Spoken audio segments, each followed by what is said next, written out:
We stand at a precipice, gazing into the mists of time, where ancient prophecies resonate with an unnerving clarity. Are these merely stories whispered through generations, or are they roadmaps to a future yet unwritten, a destiny foretold?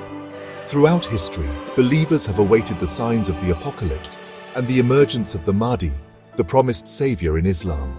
These are not just tales of doom, but narratives woven with threads of hope, justice, and the ultimate triumph of good over an encroaching darkness.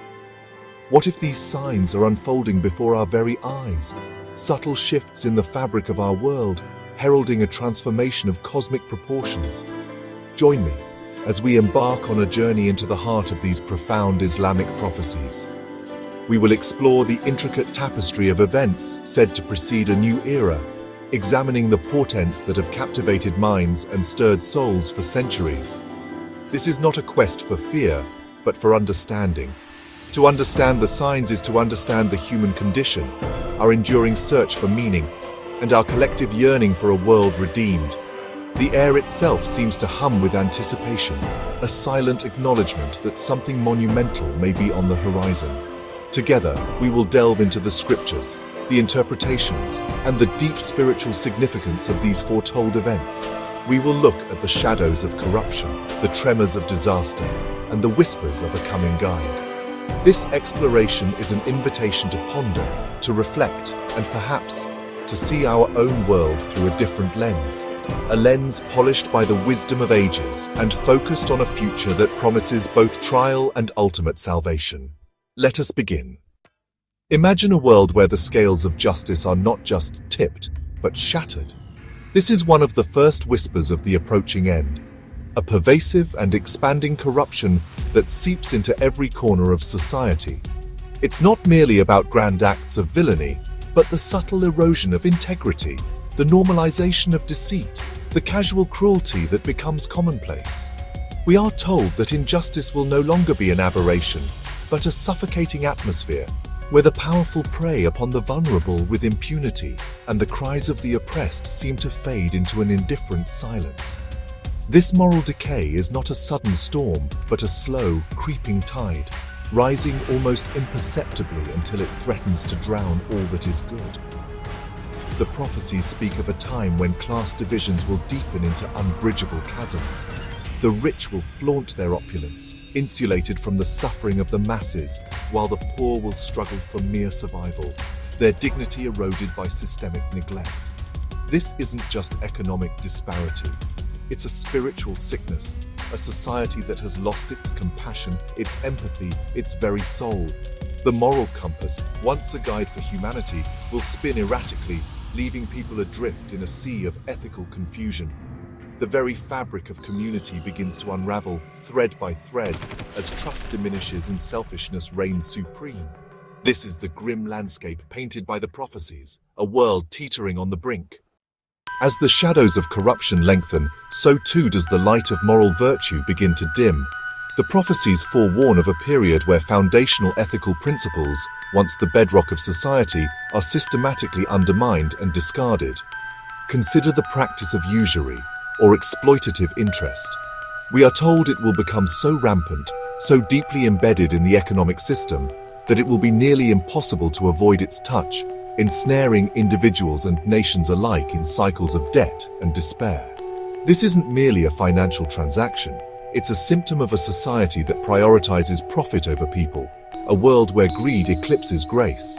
Furthermore, the sanctity of relationships and personal conduct is predicted to erode significantly. Adultery, once a clandestine transgression, will become increasingly open and even normalized, reflecting a broader disregard for commitment and fidelity. The consumption of intoxicants, symbolized by wine, will proliferate, clouding judgment and contributing to societal disorder. And perhaps most insidiously, falsehood will become a common currency. Lies will be spoken with ease, deception will be a tool for advancement, and the truth will become a rare and devalued commodity.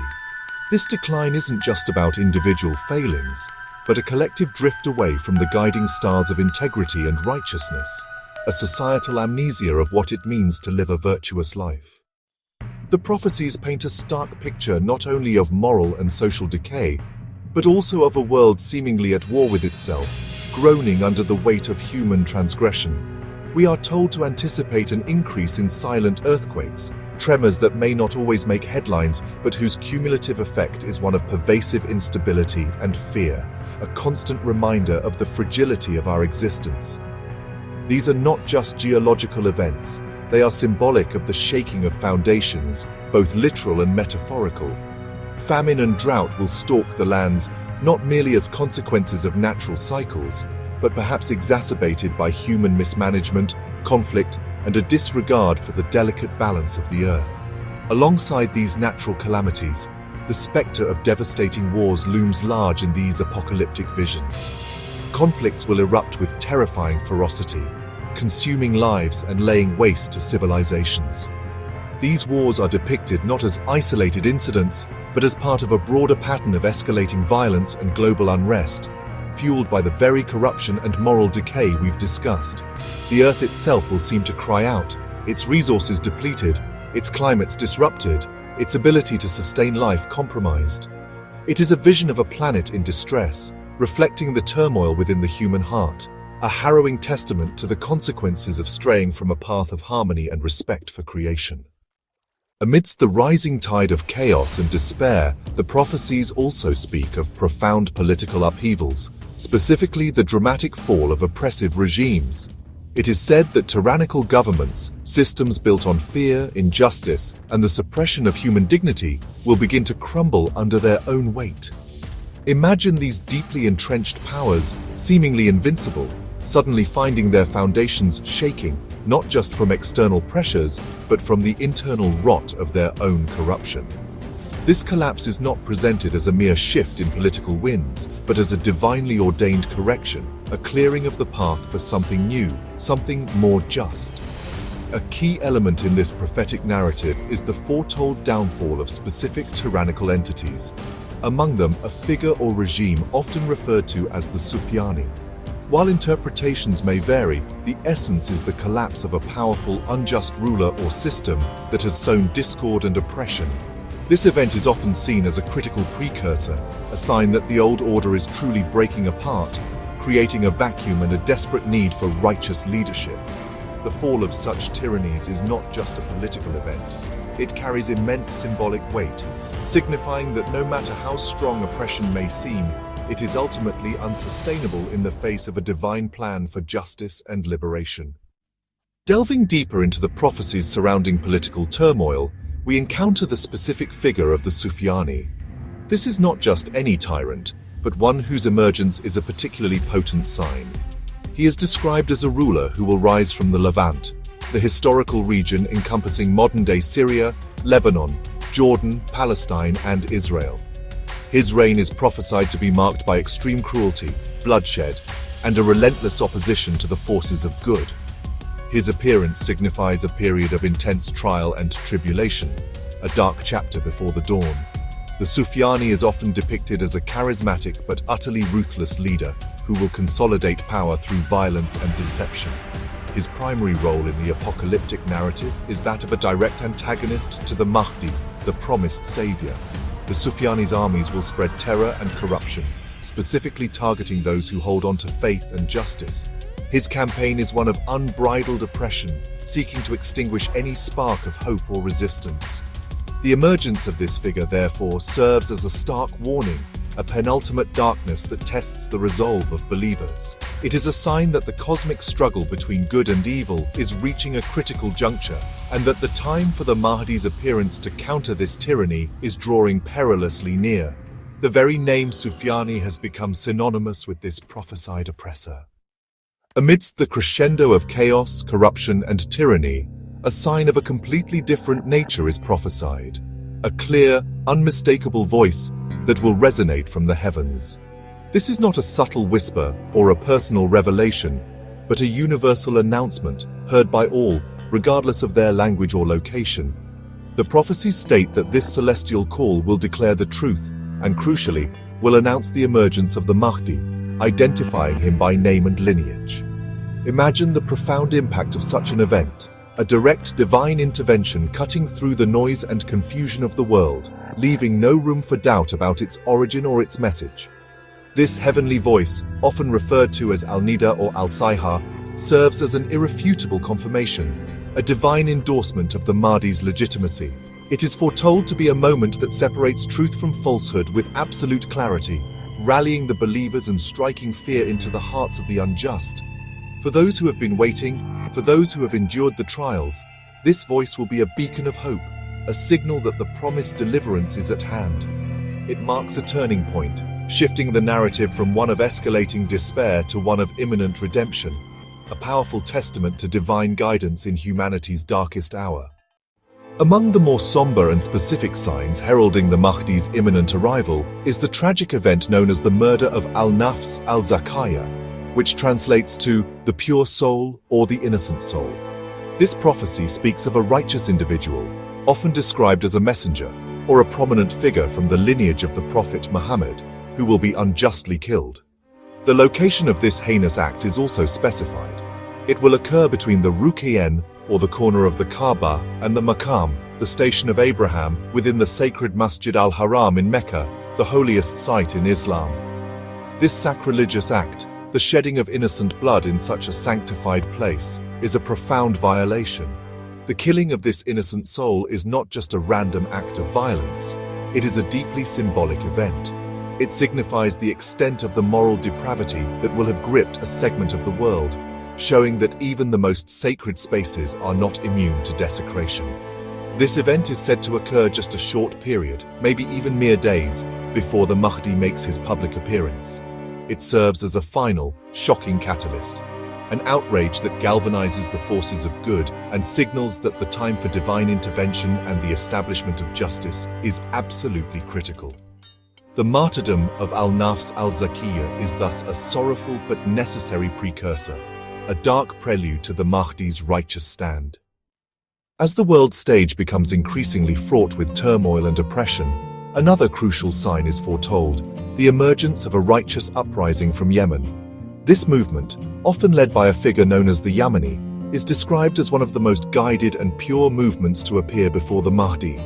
The Yamani's call will be one to truth and guidance, inviting people to support the Mahdi. His banner is said to be a banner of true guidance, because he will summon people to the rightful leader, the Mahdi himself. This uprising is not just a rebellion against local tyranny, but a principled stand for justice and truth on a broader scale. The significance of the Yemeni uprising lies in its unwavering commitment to righteousness, at a time when clear moral leadership is scarce.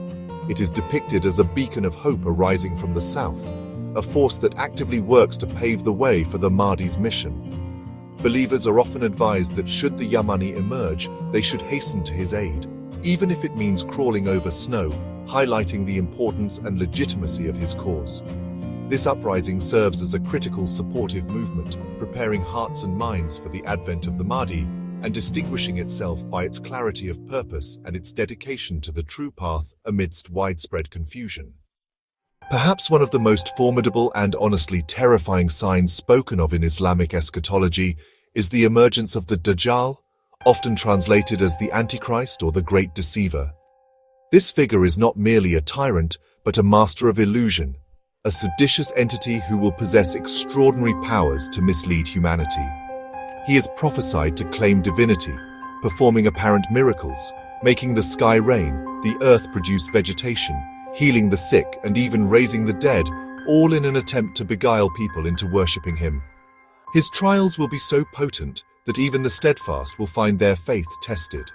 The Dajjal's reign, though relatively short, is described as a period of immense fitna or tribulation, spreading corruption and disbelief across the earth at an unprecedented speed. He will travel the globe with few places escaping his influence, offering paradise to his followers and hell to those who reject him, a deceptive inversion of true spiritual realities. His emergence is a paramount test for humanity, a final desperate attempt by the forces of darkness to lead people astray before the ultimate triumph of good. The prophecies provide detailed descriptions of his physical appearance and the nature of his deceptions, urging believers to seek refuge in God and hold firm to their faith. In a truly remarkable confluence of Abrahamic prophecies, Islamic tradition foretells the physical return of Jesus, the son of Mary Isa ibn Maryam, as one of the major signs before the Day of Judgment and during the era of the Mahdi. It is believed that Jesus was not crucified but was raised to heaven by God, and he will descend back to earth at a time of great turmoil, specifically when the Dajjal is at the peak of his deceptive campaign. His descent is often described as occurring near a white minaret in eastern Damascus, a profoundly symbolic return to the earthly realm. Upon his return, Jesus will not bring a new law, but will affirm the final revelation brought by Prophet Muhammad. Crucially, he will play a pivotal role in defeating the Dajjal, breaking the cross, abolishing the jizya tax as justice will prevail, and killing the swine, symbolizing the correction of falsehoods and the establishment of true monotheistic worship. In a powerful display of humility and affirmation of the Mahdi's leadership, it is prophesied that Jesus will pray behind the Mahdi. This event underscores the unity of divine guidance and the collaborative effort to establish justice and peace on earth before the final hour. We have journeyed through prophecies both daunting and profound, signs that speak of immense trials, but also of an unshakable promise. The expanding shadows of corruption, the cries of a troubled earth, the rise of deceivers. These four warnings are not meant to paralyze us with fear. Instead, they serve as a call to consciousness, a reminder of the delicate balance between good and evil, order and chaos that defines our human experience. The anticipation of the Mahdi and the return of Jesus are not passive expectations, but active principles of faith. These signs, while warning of apocalyptic trials, inspire hope for a just and unified future. Believers are encouraged to prepare themselves, stay aware, and work towards justice in their own lives and communities. The prophecies, in their essence, are a roadmap not to doom, but to spiritual vigilance and moral fortitude. They remind us that even in the darkest of times, the light of truth and divine guidance will ultimately prevail, ushering in an era of peace and equity that humanity has long yearned for. The path foretold is one of profound transformation, both for the world at large and for each individual soul. It is a call to awaken, to discern, and to align ourselves with the forces of good. As we navigate the complexities of our modern world, may these ancient insights offer not just a glimpse into a potential future, but a timeless guide to living a life of purpose, faith, and unwavering hope for a better tomorrow. The story is not yet over. In many ways, it is just beginning.